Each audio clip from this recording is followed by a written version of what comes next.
साथियों, स्वागत है आपका विज़न एकेडमी की ऑनलाइन क्लास में। देखिए, आज हम करेंगे एंग्लो नॉर्मन पोइट्री।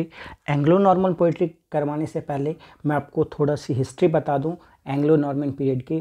ये जो एंग्लो नॉर्मन पीरियड है ये 1066 से लेकर 1340 तक चला था। इसके बाद एज ऑफ चौसर आ गई थी, तो ये 1066 से लेकर 1340 तक चला था। अब देखिए, इससे पहले क्या था, एंग्लो सैक्सन पीरियड, ओके। और 1066 में क्या है, नॉर्मन अटैक हुआ और उन्होंने यहाँ पर नॉर्मन एम्पायर एस्टैब्लिश कर दिया। अब देखिए कैसे, Norman were inhabitants of Normandy and descendant of Vikings.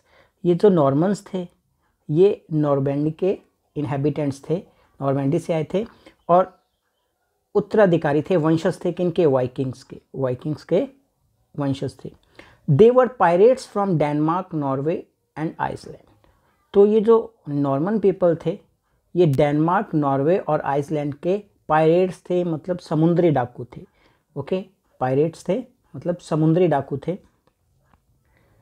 अब हुआ क्या, William the Duke of Normandy launched a bloodshed in 1066। ये जो विलियम द कनकरर जिसको बोला जाता है, विलियम द कनकरर, इन्होंने 1066 में क्या किया, एक खूनी रक्तपात किया, अटैक किया, किस पर, इंग्लैंड पर, ठीक है।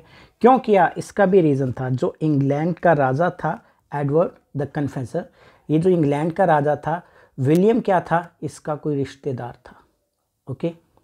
विलियम द कनकरर इनका कोई रिश्तेदार था, रिलेटिव था, और बाय लॉ इसने इसके बाद राजा बनना था, क्योंकि इसके कोई संतान नहीं थे, तो उत्तराधिकारी के रूप में इसने राजा बनना था।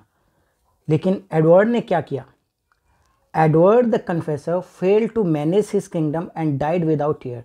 मतलब ये अपने किंगडम को मैनेज नहीं कर पाया, सही ढंग से चला नहीं पाया और बिना उत्तराधिकारी के मर गया। लेकिन मरने से पहले उसने क्या किया, he appointed Harold Godwinson the son of England's most powerful noblesman. तो उन्होंने क्या किया, उन्होंने एक राजा बना दिया, किसको, हारोल्ड सेकंड भी कहा जाता है और हारोल्ड गॉडविंसन भी कहा जाता है। तो एडवर्ड ने मरने से पहले क्या किया, हारोल्ड गॉडविंसन को अपना उत्तराधिकारी बनाकर वहाँ का इंग्लैंड का राजा बना दिया। ये हारोल्ड सेकंड कौन था, इंग्लैंड का कोई पावरफुल नोबल्समैन था, उसका बेटा था, उसको राजा बना दिया। He was crowned king of England at St. Paul's Cathedral in January 1066।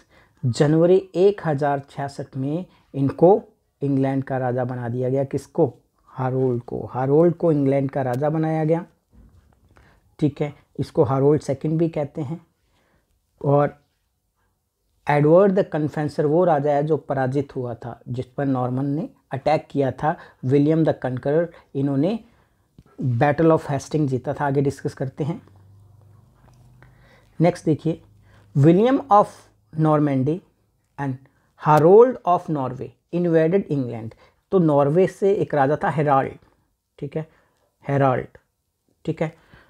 William of Normandy, William the Conqueror ये है, और नॉर्वे का भी एक राजा था Harald of Norway, invaded England, इन्होंने इंग्लैंड पर आक्रमण किया। Harold second was defeated. अब जिसको, वो नोबल्समैन का बेटा हारोल्ड सेकंड था, उसको हरा दिया गया। The battle of Hasting in 1066 established Norman dominion over England. तो 1066 में जो हेस्टिंग का युद्ध हुआ था, द बैटल ऑफ हेस्टिंग, ये याद रखना बहुत ही इंपॉर्टेंट बैटल है। जब ये बैटल हुआ तो इसमें इन दो जनों ने मिलकर, विलियम द कनकरर और हेराल्ड ऑफ नॉर्वे, दोनों ने मिलकर किसको हरा दिया, हारोल्ड को हरा दिया, हारोल्ड सेकंड को हरा दिया। और वहाँ पर इंग्लैंड में क्या हो गया, नॉर्मन डोमिनियन हो गया, मतलब नॉर्मन का आधिपत्य हो गया। William the Conqueror was crowned as the king of England. अब विलियम ने ये युद्ध जीता हेस्टिंग का और इंग्लैंड का किंग बन गया, ठीक है, crowned as the king of England. अब जब नॉर्मन आ गए हैं तो इनकी जो बोलचाल की भाषा थी नॉर्मन की, वो फ्रेंच थी। नॉर्मन की जो बोलचाल की भाषा थी फ्रेंच थी। अब ये फ्रेंच यूज़ करने लगे, तो लिटरेचर में, वहाँ के आर्ट और कल्चर में क्या क्या चेंजेस आए ये देखते हैं। The pronunciation of English changed and grammar become simple with few French structure. एक तो अंग्रेजी भाषा की प्रोनाउंसिएशन चेंज होगी, कैसे? क्योंकि फ्रेंच इफेक्ट आ गया इसमें, और ग्रामर थोड़ी सिंपल होगी, ग्रामर सिंपल होगी क्योंकि इसमें कुछ फ्रेंच स्ट्रक्चर यूज किए जाने। तो फ्रेंच लैंग्वेज आने से दो चीज़ें हुई, एक तो इंग्लिश की प्रोनाउंसिएशन चेंज होगी और दूसरा ग्रामर क्या है, थोड़ी सिंपल होगी क्योंकि इसमें फ्रेंच स्ट्रक्चर यूज किए जाने लगे। कहने का मतलब फ्रेंच लैंग्वेज का प्रभाव ज़्यादा दिखाई देने लग गया, ठीक है, इंग्लिश पर फ्रेंच का प्रभाव ज़्यादा दिखाई देने लग गया। ओके, नेक्स्ट देखिए, Norman conquest eliminated upper class patronage of old English secular poetry. A new literary culture began. अब जब नॉर्मन कंक्वेस्ट हुआ तो इसने समाप्त कर दिया, एलिमिनेट कर दिया upper class patronage of old English secular poetry. मतलब ओल्ड इंग्लिश जो पोइट्री लिखी जाती थी वो अरिस्टोक्रेटिक फैमिली के बारे में लिखी जाती थी, अपर क्लास का संरक्षण मिला हुआ था, ठीक है।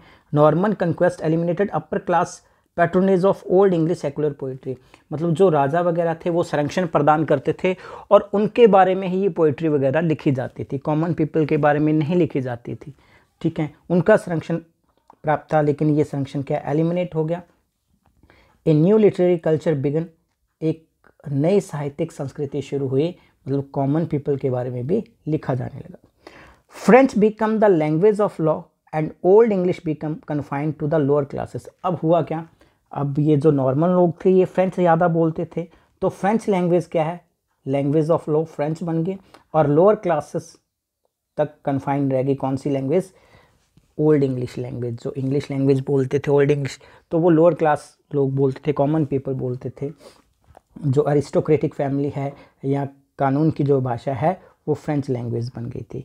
तो ये थी history of Anglo Norman period, किस तरीके से नॉर्मन ने अटैक किया और वहाँ पर अपना शासन स्थापित किया।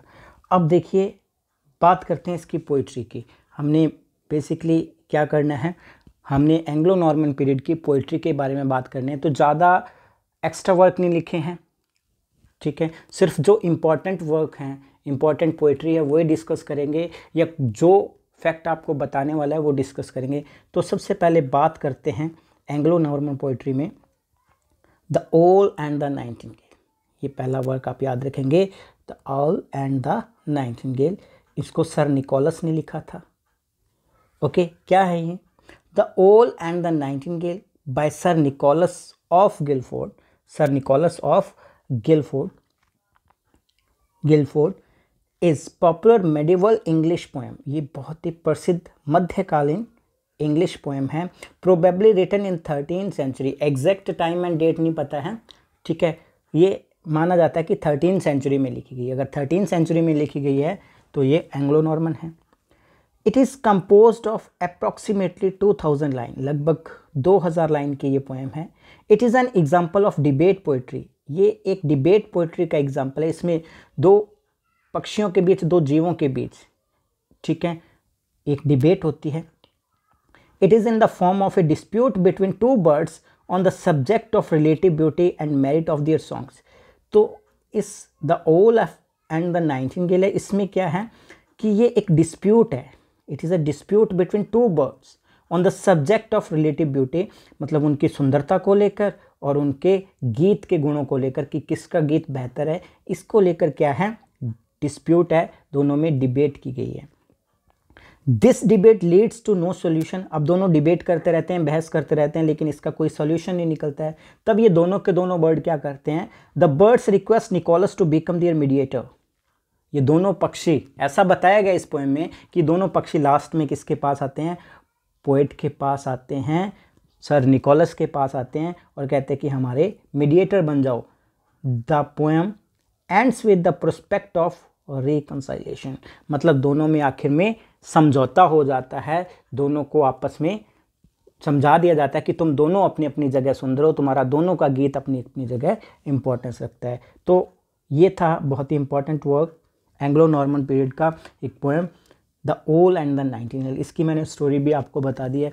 देखो, जो कंसीज में बताने वाला है वो कंसीज में करेंगे, जो डिटेल में बताने वाला है वो पोएम या कोई भी वर्क है उसको हम डिटेल में अलग से वीडियो बनाएंगे।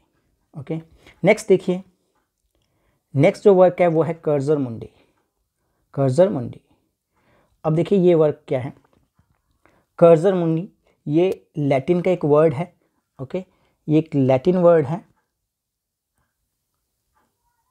Okay, translated as the runner of life, इसका ट्रांसलेशन किया जाए the runner of the world. Cursor Mundi का मतलब है the runner of the world. Is a middle English historical and religious poem. ठीक है, ये मिडल इंग्लिश की हिस्टोरिकल और रिलीजियस पोएम है ऑफ नियरली 30,000 लाइन्स, लगभग 30,000 लाइन्स की ये पोएम है, और written around AD 1300 by an unknown author. मतलब एग्जैक्ट डेट भी नहीं पता है, एग्जैक्ट टाइम भी नहीं पता है, और इसका ऑथर भी नहीं पता है, इसका पोइट भी नहीं पता है कि इसको किसने लिखा है। लेकिन ये पता है कि ये 13वीं शताब्दी में लिखी गई है और 3000 लाइन की पोएम है, और ये लैटिन पोएम है, और लैटिन में, इंग्लिश में इसका अर्थ होता है रनर ऑफ द वर्ल्ड। और इस पोएम में दिया क्या है, ठीक है, क्या बताया गया इस पोएम में, ये देखेंगे। The poem summarise the history of the world as describe in the Christian Bible and other sources. तो इस पोएम में समरी दी गई है किसकी, हिस्ट्री ऑफ द वर्ल्ड, इस पूरी दुनिया के इतिहास की। Describe in the Christian Bible, कि क्रिश्चियन बाइबल के अनुसार, ठीक है, दुनिया का इतिहास क्या है, दुनिया कैसे बनी, एंड अदर सोर्सेज, कुछ और सोर्सेज हैं, with additional material drawn primarily from the Historia Scholastica of Peter Comestor. तो इसमें क्या है, इसके कुछ सोर्सेज पीटर कॉमेस्टर की एक बुक हिस्टोरिया स्कोलेस्टिका में से भी लिए गए हैं। It is found either complete और एज अ फ्रेगमेंट, या तो ये श्योर नहीं है, या तो ये पूरी कंप्लीट की कंप्लीट बुक मिली होगी, या फिर फ्रेगमेंट में, टुकड़ों में मिली होगी, इन 10 मैन्यूस्क्रिप्ट। क्योंकि 30,000 लाइन की पोएम है तो इसकी 10 मैन्यूस्क्रिप्ट्स मिली हैं, एंड इन 2 डिस्टिंक्ट वर्जन, इसके 2 अलग अलग वर्जन मिले हैं। ठीक है, so called northern and original, northern original and southern adaptation. मतलब 2 वर्जन है, एक ओरिजिनल वर्जन है जिसको नॉर्दर्न वर्जन कहा जाता है, और एक इसकी कॉपी है, ठीक है, एडेप्टेशन है, उसको सदर्न वर्जन कह दिया जाता है। तो ये थी कर्जर मुंडी, इसको भी याद रखना, कई बार ऐसा वर्क पूछ लिया जाता है। ठीक है, सेकंड वर्क कंप्लीट हुआ अपना। नेक्स्ट देखते हैं, नेक्स्ट है Geoffrey of Monmouth. Geoffrey of Monmouth, ठीक है, अब इसको करेंगे। जॉफ्री का एक वर्क है, ठीक है, तो लिखा तो ये वर्सेस में गया है।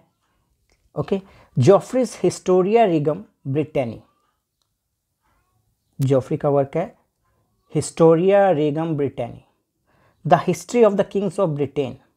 मतलब इसका ट्रांसलेशन है इंग्लिश में, the history of the kings of Britain is noteworthy. ये इस एज में लिखा गया बहुत ही इंपॉर्टेंट वर्क है। कुछ लोग मानते हैं कि ये एज ऑफ चौसर के बाद लिखा गया है या एज ऑफ चौसर में लिखा गया है, बट ऐसा नहीं है। But rather not as a literature, it is noteworthy not as a literature but rather as a source book from which many later writers drew their literary material। मतलब इसको literature की बजाय एक सोर्स बुक माना गया है।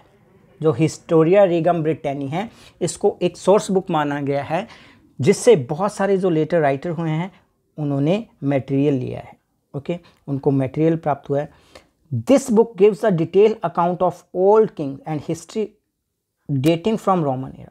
ये पुराने जो राजा हुए हैं उनकी डिटेल हिस्ट्री बताती है, जो इंग्लैंड के पुराने राजा हुए हैं, dating from Roman era, Roman युग से जो राजा बनते आए हैं और इंग्लैंड की स्थापना हुई है, वहाँ से लेकर किंग आर्थर तक की हिस्ट्री दी है।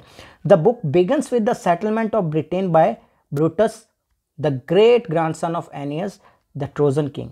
देखो ये जो पोएम है, ये बुक शुरू होती है किससे, ये बुक शुरू होती है सेटलमेंट ऑफ ब्रिटेन से, कि ब्रिटेन की सेटलमेंट कैसे हुई, कैसे ब्रिटेन स्थापित हुआ, किसने किया, ब्रूटस ने किया। ब्रूटस कौन था, जो ट्रोजन किंग एनियस का पड़पोता था, द ग्रेट ग्रैंडसन था एनियस का, ट्रोजन किंग का। And climaxing with the reign of king Arthur, और राजा आर्थर के शासनकाल पर ये समाप्त हो जाती है। तो ये था जॉफ्री ऑफ मॉनमाउथ। ठीक है। उनकी बुक है हिस्टोरिया रेगम ब्रिटेनी, बहुत ही फेमस बुक है, याद रख लेना। इसमें जो ब्रिटेन के राजा हुए हैं रोमन एरा के बाद, जब से इस्टेब्लिशमेंट हुई है उसके बाद का सारा इतिहास दे रखा है किंग आर्थर तक। तो क्लियर हो गया होगा, ठीक है। ये है जॉफ्री ऑफ मॉनमाउथ, आप इसका स्क्रीनशॉट ले लीजिए। ओके, नेक्स्ट देखिए, नेक्स्ट है लायमंस बर्ड। लायमंस बर्ड, अब ये क्या है, ठीक है। पहली बात तो ये लिखा गया है 1190 से 1215 के बीच, ठीक है। Layamon's Brut also known as the chronicle of Britain, इसको ब्रिटेन की क्रॉनिकल भी कहा जाता है लायमंस बर्ड को। Is a middle English poem, ये मिडल इंग्लिश पोएम है, compiled and recast by English priest Layamon. तो इनको किसने लिखा, एक इंग्लिश पुजारी थे, प्रीस्ट थे पुजारी, उन्होंने इनको कंपाइल किया, उन्होंने लिखा। The bird is 16,096 line long and narrates the history of Britain, ये 16,096 लाइन्स की है और इसमें ब्रिटेन की हिस्ट्री बताई गई है। It is the first historiography written in English since the Anglo Saxon chronicle, मतलब ये पहली हिस्टोग्राफी थी, ठीक है। एंग्लो सैक्सन क्रॉनिकल के बाद लिखी जाने वाली ये पहली हिस्टोग्राफी थी, जब से एंग्लो सैक्सन पीरियड शुरू हुआ है उसके बाद लिखी जाने वाली ये पहली हिस्टोग्राफी थी। Named for Britain's mythical founder Brutus of Troy, जो ट्रॉय का ब्रूटस था, ओके, उसके नाम पर लिखी गई है। ब्रड लिखा हुआ है ना, ट्रॉय का लायमंस बर्ड उसके नाम पर रखी गई है। The poem is largely based on the Anglo Norman de Brut by Wace, तो इस पर आधारित है, Anglo Norman de Brut by Wace. तो वेस ने एक पोएम लिखी थी, एक वर्क लिखा था एंग्लो नॉर्मन, ठीक है, रोमन डी बर्ड, ये वर्क लिखा था, इस पर बेस्ड है। Which is in turn version of Geoffrey of Monmouth Latin Historia Regum Britanniae, और ये जो है रोमन डी बर्ड, ये हिस्टोरिया रेगम ब्रिटेनी, ठीक है, इसका ये एक वर्जन है। Layamon's poem however is longer than both and includes the in large section of the life and exploit of king Arthur, मतलब ये दोनों सेक्शन से, ये दोनों वर्क से, हिस्टोरिया रेगम ब्रिटेनी, ओके, और रोमन डी बर्ड, इन दोनों से बड़ी है लायमंस बर्ड, ये जो पोएम है। और इसमें किस तरीके से किंग आर्थर का एक्सप्लॉइट हुआ, किस तरीके से उनका एंड हुआ, किस तरीके से उन पर अत्याचार हुए, ठीक है, मतलब विश्वासघातियों ने विश्वासघात किया, और पूरी हिस्ट्री इसमें बताई गई है। तो ये था लायमंस बर्ड, क्लियर है, ये वर्क भी क्लियर हो गया आपको, इसका भी स्क्रीनशॉट ले लीजिए आप, ओके। अब नेक्स्ट देखिए, द पर्ल पोएट। अब देखो, the Pearl poet is the name given to the author of Pearl, ठीक है, ऑथर ऑफ पर्ल, एक वर्क है पर्ल, ये पॉल गलत लिखा हुआ है, यहाँ है पर्ल, ओके। इसका जो ऑथर है उसका नाम नहीं पता था, तो इसके ऑथर को ही पर्ल पोएट कह दिया गया है, ठीक है। An alliterative poem written in 14th century middle English, ठीक है, तो 14th सेंचुरी के मिडल में, हो सकता है ये 1340 के बाद लिखी गई हो, ठीक है, या थोड़ा पहले लिखी गई हो, लेकिन मैंने इसमें इंक्लूड किया है, इसको चौसरेन एज में इंक्लूड नहीं किया है, हालांकि इसको अपने चौसरेन एज के भी मान सकते हैं क्योंकि ये 14th सेंचुरी के मिडल में है, okay. Its author appears to have written the poem Sir Gawain and the green knight, patience and cleanness.